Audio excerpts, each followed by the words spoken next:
சொர் சொர் என டீ ஆற்றுவது, போண்டா போடுவது, தோசை சுடுவது, பூரி சுடுவது, துணியை அயன் பண்ணுவது என தேர்தல் பிரச்சாரத்தின் போது வாக்காளர்களை கவர அரசியல் கட்சி வேட்பாளர்கள் ஏதாவது ஒன்றை செய்யாமல் இருந்தால்தான் ஆச்சரியம்.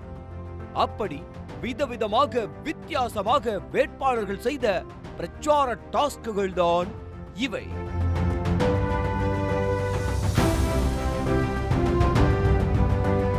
விழுப்புரம் மாவட்டம் ஆரணி நாடாளுமன்ற தொகுதியில் திமுக சார்பில் போட்டியிடும் தரணி வேந்தனை ஆதரித்து வெள்ளிமேடு பேட்டை பகுதியில் அமைச்சர் செஞ்சி மஸ்தான் பொதுமக்களிடம் வாக்கு சேகரித்தார்.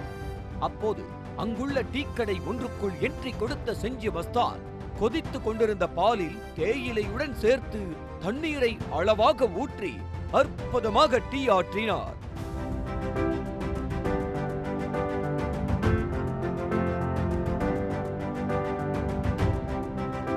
அடுத்து தகவென கொதித்துக் கொண்டிருந்த எண்ணெயில் போண்டா போட ஆரம்பித்த செஞ்சி மஸ்தான் பக்குவமாக போண்டாவை அரித்து எடுத்து அனைவருக்கும் சாப்பிட கொடுத்தார்.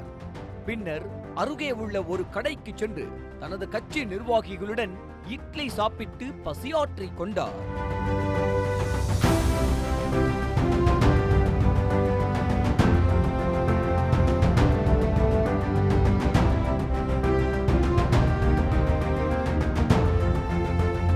இதேபோல விழுப்புரம் நாடாளுமன்ற தொகுதியில் திமுக கூட்டணி கட்சியின் சார்பில் போட்டியிடும் விடுதலை சிறுத்தைகள் கட்சியின் வேட்பாளர் ரவிக்குமாரை ஆதரித்து மரக்காணத்தில் வீதி வீதியாக சென்று பிரச்சாரம் செய்தார் அமைச்சர் செஞ்சி மஸ்தான்.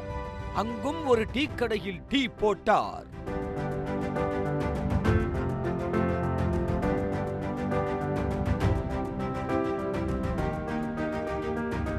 முன்னதாக மரக்காணம் ஈசிஆர் சாலையில் உள்ள பூமி ஈஸ்வரர் கோவிலில் அமைச்சர் மஸ்தான், வேட்பாளர் ரவிக்குமார் மற்றும் கட்சியின் நிர்வாகிகள் பானை சின்னத்தை வைத்து பூஜை செய்தனர்.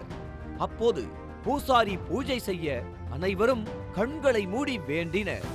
அவர்களுடன் கையெடுத்து கும்பிட்ட அமைச்சர் செஞ்சி மஸ்தான் சிறிது நேரத்தில் கைகளை மெல்ல விரித்து நமாஸ் செய்ய ஆரம்பித்தார். இதையடுத்து அனைவரும் கண்களை திறந்த பிறகு மீண்டும் கும்பிட்ட மஸ்தான் விபூதி மற்றும் குங்குமத்தை கழுத்தில் வைத்துக் கொண்டார்.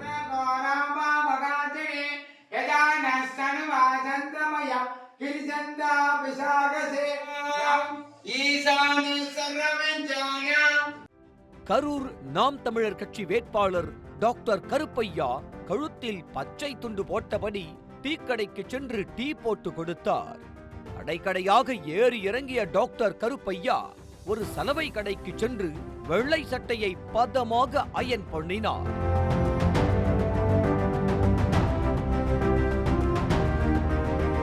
அயனிங் முடிந்ததும் காந்தி கிராமம் பகுதியில் உள்ள உழவர் சந்தைக்கு சென்ற கருப்பையா பழைய கரும்பு விவசாயி சின்னத்தை தேடாதீங்க என்றும் நம் சின்னம் மைக் சின்னம் எனவும் கூறி வாக்கு சேகரித்தார்.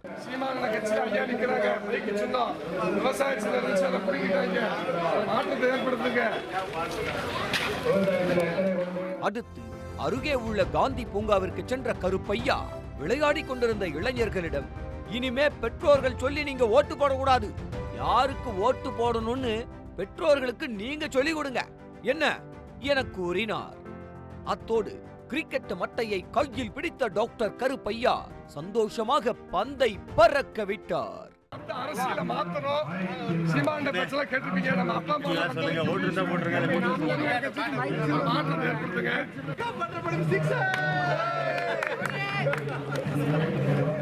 டீ ஆற்றுவது, போண்டா போடுவது இதெல்லாம் பழைய ஸ்டைல் என்பது போல வயல்வெளிக்கு வாக்கு சேகரிக்க சென்றார் தேசிய ஜனநாயக கூட்டணி சார்பில் ஆரணி நாடாளுமன்ற தொகுதியில் போட்டியிடும் பாட்டாளி மக்கள் கட்சி வேட்பாளர் கணேஷ்குமார்.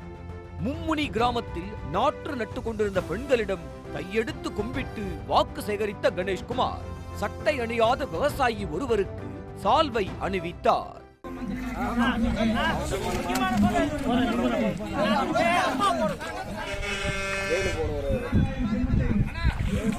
அதோடு விடாமல் சேற்றில் கால் வைத்த வேட்பாளர் கணேஷ்குமார் டிராக்டரில் ஏறி உழவு ஓட்டி விவசாயிகளின் கவனத்தை தன் பக்கம் ஈர்த்தார்.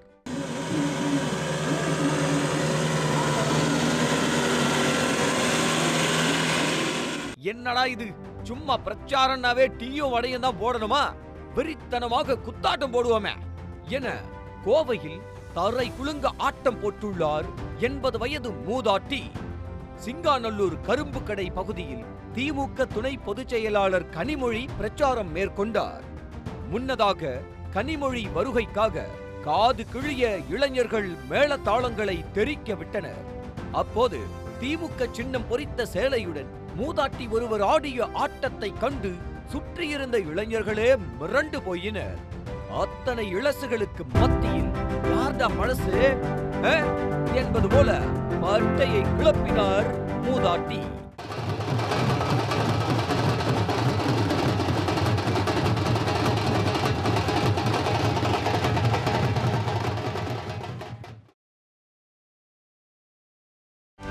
செய்திகளை உடனுக்குடனும் துல்லியமாகவும் தெரிந்து கொள்ள சப்ஸ்கிரைப் பண்ணுங்க.